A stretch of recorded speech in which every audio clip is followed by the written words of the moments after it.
Hello everyone, কেমন আছেন সবাই? মাছে ভাতে বাঙালি। আর মাছ যদি কোনো একটা সবজি দিয়ে রান্না করা যায় তাহলে কিন্তু মাছের টেস্ট আরও বেশি বেড়ে যায়। তো আমি আজকে দেখাবো খুব সহজেই পটল আর আলু দিয়ে কম মশলাতে একটা ঝোল। তো প্রথমেই আমি পটল আর আলুটাকে এই যে লম্বা লম্বা শেপ করে কেটে নিয়েছিলাম, মানে মাছের ঝোলের জন্য যেভাবে করে সবজি কাটে আর কি, ঠিক সেভাবে। এরপর আমি হলুদ আর লবণ দিয়ে মাছটাকে খুব ভালোভাবে ম্যারিনেট করে নিলাম। এখানে লেবুর রসও ব্যবহার করা যায়। তারপর আমি মাছটাকে গরম তেলে দিয়ে খুব ভালোভাবে লাল করে ভেজে নিব।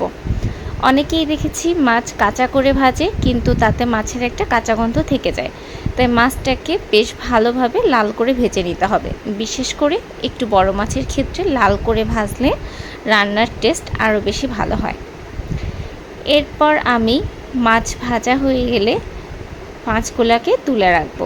তারপর ওই মাছ ভাজার ওই একই তেলে আমি আলু আর পটলগুলোকে ছেড়ে দিব। মোটামুটি একটা আঁচে রেখে হলুদ আর লবণ দিয়ে আমি পটল আর আলুগুলোকে একটু ফ্রাই করে নিব। পটল আর আলু ভাজার সময় দেখতে হবে যেন এটা বেশি করে সিদ্ধ না হয়ে যায়, তাই মোটামুটি একটা আঁচে রেখে এটাকে ভেজে নিতে হবে। তবে এক্ষেত্রে ভাজার সময় ঢাকার কোনো প্রয়োজন নেই, কারণ দুইটাই নরম তরকারি, খুব একটা বেশি সময় লাগবে না সিদ্ধ হতে।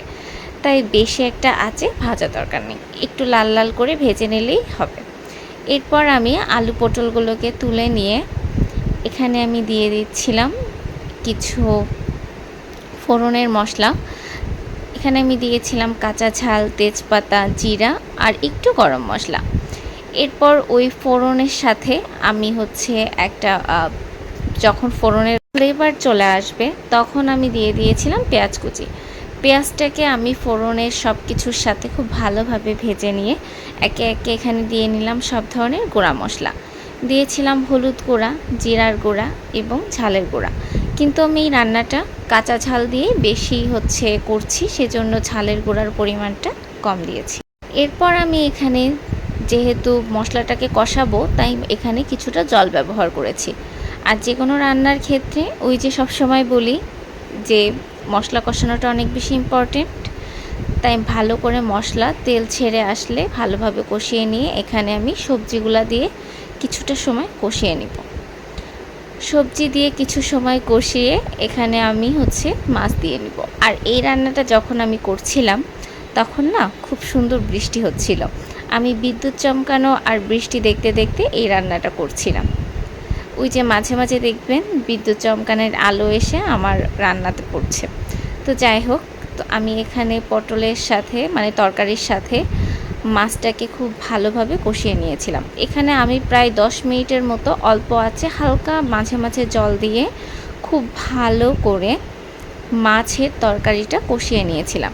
যে কোনো রান্নার ক্ষেত্রে কষানোটা অনেক বেশি ইম্পর্টেন্ট, তাই কষানোর ক্ষেত্রে অনেক বেশি খেয়াল রাখতে হবে। যখন ভালোভাবে মাছের সাথে তরকারিটা কষে গেল তখন আমি এখানে পরিমাণ মতো জল দিয়েছিলাম। ওই যতটুকু ঝোল রাখতে চান আর যতটুকু ফোটাতে চান সেটা বুঝে একটু জল দিলেই হয়ে গেল। এরপরে আমি কিছুটা সময় ফুটিয়ে নিয়ে এই যে আমার রেডি হয়ে গেল পটল আলু দিয়ে রুই মাছের ঝোল। তো এই রান্নাটা আপনাদের কেমন লাগলো আমাকে কমেন্ট করে জানাতে পারেন। এখানে রান্নাতে আর কী কী আইটেম অ্যাড করলে ভালো লাগবে সেটাও আমাকে জানাতে পারেন। থ্যাংক ইউ সবাইকে।